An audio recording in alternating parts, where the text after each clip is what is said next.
வணக்கம். மீண்டும் பத்திரிகைகளோடு சந்திப்பதில் மகிழ்ச்சி. இன்றும் தாயகத்தில் இருந்து வெளியாக இருக்கும் உதயம் பரம்பு தினக்குரல் மற்றும் இளநாடு புதிதாக நாங்கள் சேர்த்து கொண்டிருக்கக்கூடிய காலை முரசு இந்த பத்திரிகைகளோடு நாங்கள் உங்களை சந்திக்க போகின்றோம். இன்றும் முக்கியமான செய்திகளை தெரிவு செய்து விரிவாக பார்ப்பதற்கு நாம் தயாராக இருக்கிறோம். அந்த வகையில் இன்று 1ஆம் தேதி மே மாதம் 2025ஆம் ஆண்டு வியாழக்கிழமை. இந்த நாள் உங்கள் எல்லோருக்குமே பாதுகாப்பான இனிய நல்லதொரு நாளாக அமையட்டும். மே 1 தொழிலாளர் தினம்.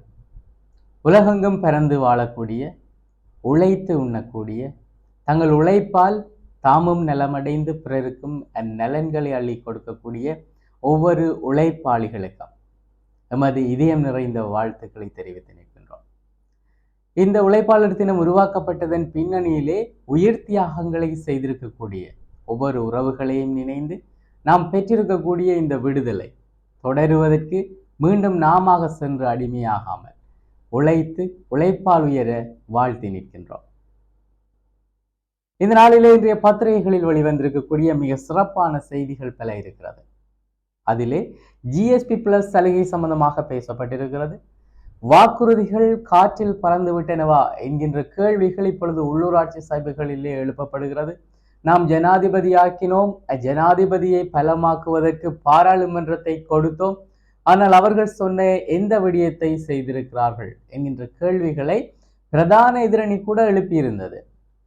குறிப்பாக சாகர காரியவசம் பெரமுனவிலே ஆட்சி செய்திருக்கக்கூடிய அதிகாரிகளிலே இவர் மிக முக்கியமானவராக இருந்திருக்கிறார். கடந்த காலங்களிலே சாகர காரியவசம் ஒரு வலுவானவராக, வலுப்பெற்றவராக அல்லது மிக முக்கியமான பதவி நிலைகளில் இருந்த ஒருவராக இருக்கிறார். அவர் தெரிவித்திருக்கக்கூடிய அல்லது கேள்வி எழுப்பியிருக்கக்கூடிய இந்த கருத்துக்களை பார்க்கின்ற போது, ஊழல்வாளிகளை நாம் தண்டிப்போம் என சொல்லியிருந்தீர்கள், யார் அந்த ஊழல்வாதிகள் என்பதை இன்னமும் காட்டவில்லை என கேள்வி எழுப்பியதை நாங்கள் கடந்த நாட்களிலே தலைப்பு செய்திகளாக கூட பார்த்திருக்கிறோம். இந்த நிலையில் மக்களுக்கு வழங்கிய வாக்குறுதிகள் சரியான முறையிலே நிறைவேற்றப்படும் என ஐரோப்பிய பிரதிநிதிகளிடம் சொல்லப்பட்டிருக்கக்கூடிய விடயம் மிக முக்கியமான செய்தியாக பார்க்கப்படுகிறது. காணிகள் விடுவிக்கப்பட்டுள்ளதாக அறிவித்திருக்கக்கூடிய அரசு, பல அரசுகள் அவ்வாறு அறிவித்திருந்தன. ரணில் விக்ரமசிங்க அவர்கள் ஜனாதிபதியாக இருந்த போது விடுவிக்கப்பட்ட காணிகள் இன்னமும் படையினர் கட்டுப்பாட்டில் இருப்பதான செய்திகள் கடந்த நாட்களில் நாங்கள் பார்த்திருக்கின்றோம். வடக்கிலே 5940 ஏக்கர் நிலத்தை அரசு இரகசியமாக கபலீகரம் செய்ய முயற்சிப்பதாகவும் சத்தம் சந்தடியின்றி வெளியானது வர்த்தமானி என்கின்ற விடயமும் இன்றைய பத்திரிகைகளில் தலைப்பாக கொடுக்கப்பட்டிருக்கக்கூடிய விடயம். அவற்றையும் நாம் விரிவாக பார்க்க இருக்கிறோம். இலங்கைக்கான பிணையெடுப்பு விதிமுறைகளை திருத்த தயார், சர்வதேச நாணய நிதியம் அறிவித்திருக்கக்கூடிய விடயங்களும் முக்கியம் பெறுகின்றன. எனவே இவ்வாறான செய்திகளோடு பல உப செய்திகள், பல உள்நாட்டு செய்திகள், வெளிநாட்டு செய்திகள் என பல செய்திகள் இன்றைய பத்திரிகைகளிலே பார்க்க முடிகிறது. முதலிலே உதயன் பத்திரிகை. உதயன் பத்திரிகையின் தலைப்பு செய்தியாக கொடுக்கப்பட்டிருப்பது, ஜிஎஸ்பி பிளஸ் சலுகை இலங்கைக்கு கிடைக்கும், ஐரோப்பிய ஒன்றிய பிரதிநிதிகள் ஜனாதிபதி அனிரவிடம் தெரிவிப்பென சொல்லப்படுவதாக அந்த செய்தி அமைய பெற்றிருக்கிறது. ஜிஎஸ்பி பிளஸ் தொடர்பிலே இலங்கைக்கு சாதகமாகவே தீர்மானங்கள் கருத்தில் கொள்ளப்படும். அத்துடன் தரமான பொருட்களை ஐரோப்பிய ஒன்றியத்திலே சந்தைப்படுத்த இலங்கைக்கு ஊக்கமளிக்கப்படும் என்று ஐரோப்பிய ஒன்றியத்தின் தெற்காசிய பிரிவுக்கான தலைவர் சார்ல்ஸ் வைட்லி ஜனாதிபதி அனுரவிடம் தெரிவித்திருப்பதாக அந்த செய்தி நகர்கிறது.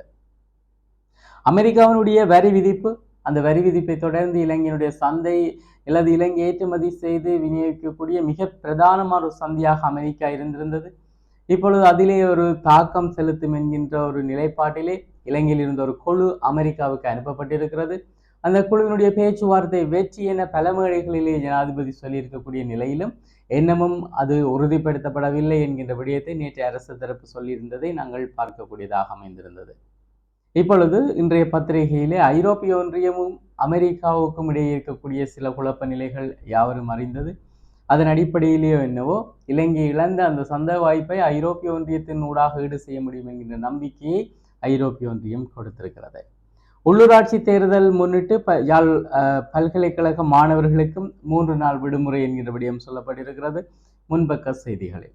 இதே நேரத்திலே தமிழ் தேசிய கட்சிகளின் மே தின நிகழ்வுகள் யாழில் என்கின்ற விடயம் சொல்லப்பட்டிருக்கிறது. அத்துமீறிய மீன்பிடி கட்டுப்படுத்தப்படும், அமைச்சர் சந்திரசேகர் வாக்குறுதி என்கின்ற விடயங்களும். வாக்காளர் அட்டைகள் கடையொன்றிலிருந்து மீட்கப்பட்டிருக்கிறது. தபால் ஊழியர் உட்பட 2 கைது என்கின்ற விடயங்களும் பார்க்க முடிகிறது. பிள்ளையான் வாய் திறந்தால் பலருக்கு சிறைதான், டில்வின் சில்வா எச்சரிக்கை விடுத்திருக்கிறார். பிள்ளையான் வாய் திறக்க ஆரம்பித்தால் பலர் சிறைக்கு செல்ல வேண்டிய நிலைமை ஏற்படும் என அவர் சொல்லியிருந்தார். கமன்பில பிள்ளையான் என புதிய பெயர் ஒன்றையும் கமன்பிலவுக்கு சூட்டியிருந்தார். அவருடைய மக்கள் சந்திப்பின் போது அவர் பல கருத்துக்களை பதிவு செய்திருக்கிறார். அவற்றையும் நாம் விரிவாக பார்க்க முடிந்தால் பார்த்து விடலாம். எரிவாயுவினுடைய விலையில் மாற்றம் இல்லை என்கின்ற விடயம் சொல்லப்பட்டிருக்கிறது. இது முதலாம் தேதி என்றவுடன் மக்கள் எல்லோருமே பிரதானமாக உன்னித்து அவதானிப்பது எரிபொருள் விலை குறைப்புகள் அல்லது அதிகரிப்புகள் அல்லது அதில் ஏற்படக்கூடிய மாற்றங்கள்.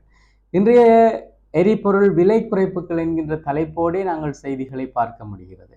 பெட்ரோலுக்கு 6 ரூபாய் குறைக்கப்பட்டிருக்கிறது, டீசலுக்கு 12 ரூபாய் குறைக்கப்பட்டிருக்கிறது, மண்ணெண்ணெய்க்கு 5 ரூபாய் குறைக்கப்பட்டிருக்கிறது. எனவே இந்த விலை குறைப்புகளை இன்று முதல் அனுபவித்துக் கொள்ள முடியும். 4 மாதங்களில் டெங்கு 17,000 என்கின்ற ஒரு செய்தியையும் பார்க்க முடிகிறது. தொழிலாளர் தினத்தை வச்சு வாக்கு கேட்கிற விளையாட்டு எப்பதான் முடிய போதோ என கேள்வி எழுப்பியிருக்கிறார் முச்சந்தி முரளி. அதாவது மே தின நிகழ்வுகள் அல்லது மே தின கூட்டங்கள் கட்சிகளின் தலைமைகளிலே இல்லை கட்சிகளின் ஏற்பாட்டிலே நடக்கப் போகிறது. எனவே அரசியல் கட்சிகளுக்கு மே தினத்துக்கும் என்ன சம்பந்தம் என்கின்ற விடயங்களும் ஒரு புறம் இருக்க இவ்வாறு முச்சந்தி முரளியுடைய கருத்து அமைய பெற்றிருக்கிறது. வீதியால் சென்றவர் மயங்கி விழுந்து பலி என்கின்ற விடயம் சொல்லப்பட்டிருக்கிற நேரத்திலே கூரை ஏறியவர் தவறி விழுந்து உயிரிழந்திருக்கக்கூடிய செய்தியும் பதிவாகி இருக்கிறது. தெல்லிப்பள்ளி ஆதார மருத்துவமனையிலே நிர்வாக சீர்குலைவை எதிர்த்து மருத்துவர்கள் நாளை போராட்டம் என்கின்ற செய்திகளும் சொல்லப்பட்டிருக்கின்றன. இவை இன்றைய உதயன் பத்திரிகையின் முன்பக்க செய்திகளாக அமைய பெற்றிருக்கின்றன. வலம்புரி பத்திரிகையை பார்க்கலாம். தலைப்பு செய்தியாக கொடுக்கப்பட்டிருப்பது மக்களுக்கு வழங்கிய வாக்குறுதிகள் சரியான முறையிலே நிறைவேற்றப்படும், ஐரோப்பிய ஒன்றிய பிரதிநிதிகளிடம் ஜனாதிபதி உறுதி என சொல்லப்பட்டதாக அந்த செய்தி அமைய பெற்றிருக்கிறது. மக்களுக்கு வழங்கிய வாக்குறுதிகள் சரியான முறையிலே நிறைவேற்றப்படும் என ஐரோப்பிய ஒன்றிய பிரதிநிதிகளிடம் ஜனாதிபதி அனுருகுமார திசுநாயக்க உறுதியளித்துள்ளார் என அந்த செய்தி தொடர்வதையும் பார்க்க முடிகிறது. முன்பக்க செய்திகளிலே 33 வேட்பாளர்கள் கைது, 349 ஆதரவாளர்கள் கைது எனவும் சொல்லப்பட்டிருக்கிறது. எதிர்வரும் உள்ளூராட்சி தேர்தல் தொடர்பாக மொத்தமாக 33 வேட்பாளர்கள் கைது செய்யப்பட்டுள்ளதாக போலீசார் தெரிவித்திருக்கிறார்கள். மார்ச் 3ஆம் தேதி முதல் நேற்று காலை வரை சந்தேக நபர்கள் கைது செய்யப்பட்டதாக இந்த விடயத்திலே சொல்லப்பட்டிருக்கிறது. இந்தியா பாகிஸ்தான் இடையே எந்த நேரமும் யுத்தம் மூழலாம் என்கின்ற ஒரு செய்தியையும் பார்க்க முடிகிறது. கிட்டத்தட்ட 7 நாட்களுக்கு அதிகமாக இந்த செய்திகளே அனைத்து செய்தி பக்கங்களிலும், குறிப்பாக இந்தியாவினுடைய இருந்து வரக்கூடிய செய்தி பக்கங்களிலே எந்நேரமும் யுத்தம் மூழலாம், பதற்றமான நிலை, அச்ச சூழ்நிலை என செய்திகள் வெளியாகி கொண்டிருக்கின்றன. இதே நேரத்தில் இலங்கை மீள சீனா உதவும், சீன தூதுவர் தெரிவித்திருக்கக்கூடிய கருத்து தரப்பட்டிருக்கிறது. தேர்தலை முன்னிட்டு பல்கலைக்கழக மாணவர்களுக்கு 3 நாள் விடுமுறை என்கின்ற விடயங்கள், மதுபான கடைகள் இன்று பூட்ட என்கின்ற செய்திகளோடு பெட்ரோல் மண்ணெண்ணெய் டீசல் விலைகள் குறைப்பு என்கின்ற செய்திகளும் பார்க்க முடிகிறது. ஜிஎஸ்பி பிளஸ் மீளாய்வு சாதகமான முறையிலே கருத்தில் கொள்ளப்படும், ஜனாதிபதியிடம் ஐரோப்பிய ஒன்றியம் தெரிவித்திருக்கக்கூடிய விடயங்களும், வியாபார நிலையத்திலே வாக்காளர் அட்டை, வவுனியாவிலே தபால் ஊழியர் உட்பட 2 கைது என்கின்ற செய்திகள் சொல்லப்பட்டிருக்கின்றன. இவை வலம்புரி பத்திரிகையினுடைய முன்பக்க செய்திகள். தொடர்ந்து நாங்கள் ஈழநாடு பத்திரிகையை பார்த்து விடலாம். ஈழநாடு பத்திரிகையினுடைய தலைப்பு செய்தியாக இன்றைய தினம் தரப்பட்டிருப்பது இந்த சர்வதேச நாணய நிதியத்துடனான பேச்சுவார்த்தை அல்லது அது சார்ந்த செய்தி. அதாவது இலங்கைக்கான பிணையெடுப்பு விதிமுறைகளை திருத்த தயார் என சர்வதேச நாணய நிதியம் அறிவித்திருக்கிறது. அதிகரிக்கப்பட்ட வரிகளை அமெரிக்கா நடைமுறைப்படுத்தினால் அது இலங்கைக்கு மேலும் நெருக்கடியை அளிக்கும். இந்த நிலையிலே இலங்கைக்கு உறுதியளித்த $290 கோடி பிணையெடுப்பு கடன் விதிமுறைகளை திருத்தி அமைக்க சர்வதேச நாணய நிதியம் முன் வந்திருக்கிறது. டெங்கு நோயால் 6 பேர் உயிரிழப்பு என்கின்ற செய்தி பார்க்க முடிகிறது. அதோடு 17,000 பேர் இதனால் பாதிக்கப்பட்டிருக்கிறார்கள். வடக்கு உட்பட பல இடங்களிலே இன்று மே தின கூட்டங்கள் என்கின்ற செய்திகளும், அக்ஷய திருதியை முன்னிட்டு நேற்று உப்பினுடைய விலை எகிரி இருக்கிறது. 500 ரூபாவுக்கு உப்பினுடைய விலை எகிரி இருக்கிறது. முஸ்லிம் சமூகத்தின் பிரச்சனைகளில் அரசு உணர்வு பூர்வமாக இருக்கிறது என அமைச்சர் விஜித ஹேர தெரிவித்திருக்கிறார். தெல்லிப்பள்ளி ஆதார மருத்துவமனை மருத்துவர்கள் நாளை பணி புறக்கணிப்பு என்கின்ற விடயம் சொல்லப்பட்டிருக்கிறது. ஜிஎஸ்பி பிளஸ் மீளாய்வு இலங்கைக்கு சாதகமாக பரிசீலனை செய்யப்படும், ஜனாதிபதியுடனான சந்திப்பிலே உறுதியளிக்கப்பட்டிருக்கிறது. அமெரிக்காவிடம் இருந்து எரிசக்தி பொருட்கள் பிரதி நிதி அமைச்சர் சூசக தகவல். எரிபொருள் விலைகள் குறைக்கப்பட்டிருக்கக்கூடிய விடயங்கள் பார்க்க முடிகிறது. முன்னாள் அமைச்சர்கள் சிலர் விரைவிலே கைதாவார்கள், பிரதி அமைச்சர் தெரிவித்திருக்கக்கூடிய விடயங்களும் தரப்பட்டிருக்கின்றன. இவை இன்றைய பத்திரிகையிலே இளநாடு பத்திரிகையின் முக்கிய செய்தி. காலை முரசு பத்திரிகையை நாங்கள் பார்த்து விடலாம். தலைப்பு செய்தியாக கொடுக்கப்பட்டிருப்பது, வடக்கிலே 5940 ஏக்கர் நிலத்தை அரசு இரகசியமாக கபலீகரம், சத்தம் சந்தடி என்று வெளியானது வர்த்தமானி என்கின்ற செய்தி சொல்லப்பட்டதாக புகைப்படங்களோடு கூடிய செய்தியாக அந்த செய்தி தரப்பட்டிருக்கிறது. அதே நேரத்திலே நாங்கள் ஏற்கனவே பார்த்த செய்திகள் ஏனையவையாக இருக்கிறது. அதே நேரத்திலே ஜேவிபிக்கு வாக்களித்து ஏமாந்த தமிழ் மக்கள் இம்முறை தமிழ் கட்சிகளுக்கு வாக்களிப்பார்கள், இப்படி நம்பிக்கையுடன் சித்தார்த்தன் தெரிவித்திருக்கிறார். அதே போல பல செய்திகள் இன்றைய பத்திரிகைகளில் பதிவாகி இருக்கிறது. மோட்டார் வாகன போக்குவரத்து திணைக்களத்தின் பிரதான அலுவலகத்துக்கு 5ஆம் 6ஆம் தேதிகளில் பூட் என்கின்ற செய்திகளும், தேர்தல் சட்டங்களை மீறிய 33 வேட்பாளர்கள் கைது என்கின்ற விடயங்களும், இலங்கையின் வெளிநாட்டு கையிருப்பு $6.5 பில்லியன் அதிகரிப்பு என்கின்ற செய்திகள், அதே நேரத்திலே லாப் எரிவாயு விலையிலே மாற்றம் இல்லை என்கின்ற செய்திகளும் குறிப்பிட்டு காட்டப்பட்டிருக்கிறது. மேலும் பல முக்கிய செய்திகளை இன்றைய பத்திரிகைகள் தாங்கி வந்திருக்கின்றன. அவற்றை தந்து நாங்கள் விடைபெறுகின்றோம். விடைபெறும் நான் ஹோஸ்டனுடைய கலையகத்திலே சிவம் அவர்கள் இணைந்திருக்கிறார்.